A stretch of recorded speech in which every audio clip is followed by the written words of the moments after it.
Ne te hâte pas de juger. Prenons le temps d'écouter avant de juger pour éviter des remords à l'avenir. Un enseignement de coach Jérônime Hachedo. Je me souviens d'une expérience que m'a racontée une voisine de maison, il y a de cela quelques années. Elle me parla un jour de la plus grande amertume de sa vie. Il s'agit d'une expérience qu'elle a vécue avec sa grand-mère, qui l'aimait énormément et qui les avait élevés, elle et son unique jeune frère, car ils ont perdu très tôt leurs deux parents. Mais au fil des années, une situation divisa ma voisine et sa grand-mère. Voici en résumé la narration de ce qui s'était passé selon ses dires. Pour pouvoir se payer une formation de son choix, ma voisine, à peine devenue majeure, fut obligée d'aller travailler comme fille de ménage en ville et envoyer l'argent à sa grand-mère chaque fin du mois.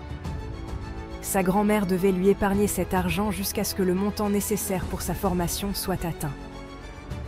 Elle a travaillé pendant plus de 3 ans avant de faire un tour au village, afin d'aller saluer sa grand-mère ainsi que le reste des membres de sa famille. Mais cette visite prit une tournure désagréable, car ma voisine eut l'amère surprise de constater que l'argent qu'elle envoyait n'était pas au complet.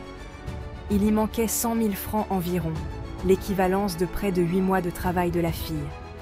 Elle en était tellement déçue qu'elle prit le reste de l'argent de la main de sa grand-mère, sans prendre le temps de l'entendre justifier convenablement ce manque, et partit la nuit même du village, sans dire au revoir à qui que ce soit. La situation pesa longtemps sur la conscience de la grand-mère, mais ma voisine, de son côté, n'est plus repartie au village pendant près d'une dizaine d'années. Un jour, elle fit la rencontre fortuite de son jeune frère qu'elle avait laissé auprès de la grand-mère et abandonné sans nouvelles depuis des années. Il sortait d'une pharmacie de la place d'où il venait d'acheter des produits. Elle a voulu saluer avec enthousiasme son frère, mais constata que ce dernier était réticent. Après une froide salutation, il lui expliqua que la grand-mère était morte à la suite d'une longue maladie 2 ans après son passage au village. Les funérailles s'étaient bien passées, mais le petit frère errait depuis ce temps d'un oncle à une autre tante pour le gîte et le couvert. Heureusement qu'un cousin de leur père défunt l'a recueilli et lui a payé une formation. Elle fut tellement émue par le récit de son jeune frère, mais ce récit n'était qu'une petite partie de l'histoire. Car le jeune frère lui fit comprendre que la somme d'argent pour laquelle elle en voulait si tant à la grand-mère était en fait utilisée pour le sauver. Un jour, sur le chemin de l'école, il avait été mordu par un serpent venimeux et devrait en mourir. La grand-mère a donc dû mettre la main dans l'argent qu'envoyait mensuellement la grande sœur afin de sauver le petit frère. Mais prévoyante, la grand-mère avait déjà pris le soin de commencer à cotiser de l'argent chez un tontinier pour rembourser la somme dépensée avant que ma voisine ne revienne au village.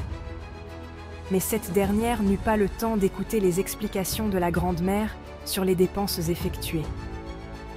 La grand-mère en souffrit pendant des années, cherchant vainement par tous les moyens à revoir sa petite fille avant de mourir. Ma voisine fondit en larmes après avoir écouté tout ceci, mais c'était déjà trop tard. Elle en coula encore des larmes de profond regret des années plus tard quand elle narrait son histoire à ma jeune cousine et moi. J'en étais aussi très émue. Mais j'ai gardé depuis ce temps une belle leçon qui me suit partout et en toutes circonstances.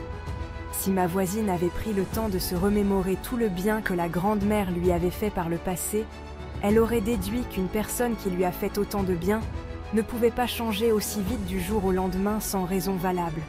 Aussi, si elle avait tout au moins pris le temps et la peine d'écouter sa grand-mère, elle aurait évité beaucoup de choses qu'elle regrettait encore au moment de sa narration, près de 20 ans après les événements.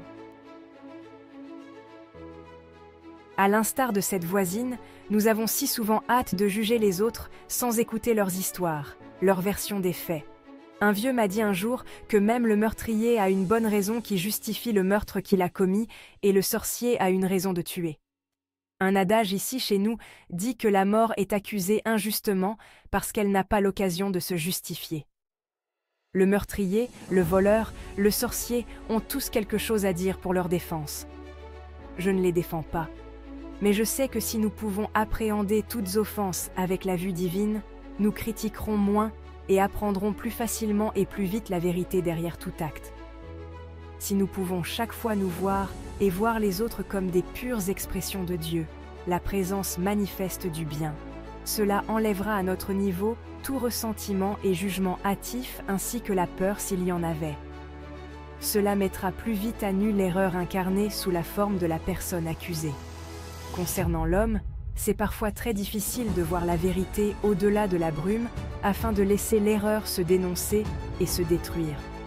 Mais lorsque nous gardons une patience basée sur la compréhension de la véritable nature de l'homme et de tout ce qui existe, nous sommes une bénédiction pour nous-mêmes, notre entourage et l'humanité entière, car nous pouvons connaître pour nous-mêmes et pour toutes les personnes concernées la vérité concernant la situation. Dieu nous en a rendus capables, et il n'est jamais trop tard pour se pardonner soi-même et de pardonner autrui lorsqu'on comprend la vérité sur l'homme et sur toute la création de Dieu.